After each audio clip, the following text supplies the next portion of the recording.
استاد صاحب کمرہ جماعت میں پڑھا رہے تھے جب اچانک ایک طالب علم اپنی نشست سے کھڑا ہو گیا۔ اس طالب علم نے استاد صاحب سے پوچھا، استاد جی آخرت میں حساب کتاب کیسے ہوگا؟ استاد صاحب کچھ لمحے کے لیے ٹھہرے، پھر اپنی جگہ سے اٹھے اور سارے شاگردوں میں کچھ پیسے بانٹے۔ انہوں نے پہلے لڑکے کو 100 درہم، دوسرے کو 50 درہم، تیسرے کو 40 اور جس لڑکے نے سوال کیا تھا اسے 1 درہم دے دیا۔ وہ لڑکا استاد صاحب کی اس حرکت پر کافی حیران ہوا۔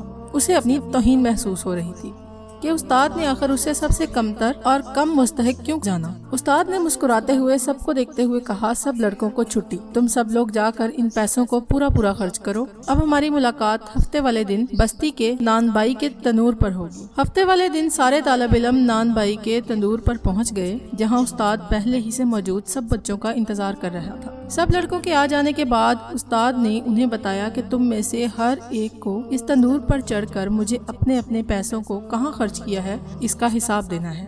پہلے والے لڑکے نے، جسے اس نے 100 درہم دیا تھا، اس نے اس لڑکے کو دہکتے ہوئے تنور کی مڑیر پر چڑھا کر پوچھا، بتاؤ میرے دیے ہوئے 100 درہم کیسے خرچ کیے؟ جلتے تنور سے نکلتے شعلوں کی تپش اور گرم منڈیر کی حدت سے پریشان لڑکا ایک پیر رکھتا اور دوسرا اٹھاتا، خرچ کیے ہوئے پیسوں کو یاد کرتا اور بتاتا کہ 5 کا گڑ لیا، 10 کی چائے، 20 کا آٹا، 5 درہم کی روٹیاں اور اسی طرح باقی کے خرچے۔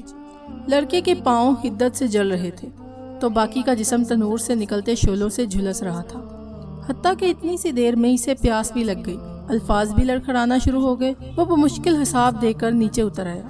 اس کے بعد دوسرا لڑکا، پھر تیسرا اور پھر اسی طرح باقی لڑکے، حتیٰ کہ اس لڑکے کی باری آن پہنچی جسے 1 درہم ملا تھا۔ استاد نے اسے بھی کہا کہ تم بھی تندور پر چڑھ جاؤ اور اپنا حساب دو۔ لڑکا جلدی سے تندور پر چڑھا، بغیر کسی توقف کے بولا کہ میں نے 1 درہم کی گھر کے لیے چائے لی تھی، اور ساتھ ہی مسکراتا ہوا نیچے اتر کر استاد کے سامنے جا کر کھڑا ہو گیا، جبکہ باقی لڑکے ابھی تک نڈھال بیٹھے اپنے پیروں پر پانی ڈال کر ٹھنڈا کر رہے تھے۔ استاد نے سب لڑکوں کو متوجہ کر کے اس لڑکے کو خاص طور پر بتاتے ہوئے کہا، بچوں یہ قیامت والے دن کے حساب کتاب کا ایک چھوٹا سا منظرنامہ تھا۔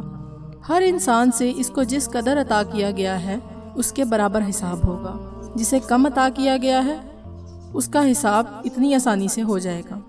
لڑکے نے استاد کو محبت سے دیکھتے ہوئے کہا کہ آپ نے جتنا کم مجھے دیا اس پر مجھے رشک اور آپ کی عطا پر پیار آ رہا ہے۔ تاہم اللہ تبارک و تعالیٰ کی مثال تو بہت اعلیٰ و عرفہ ہے۔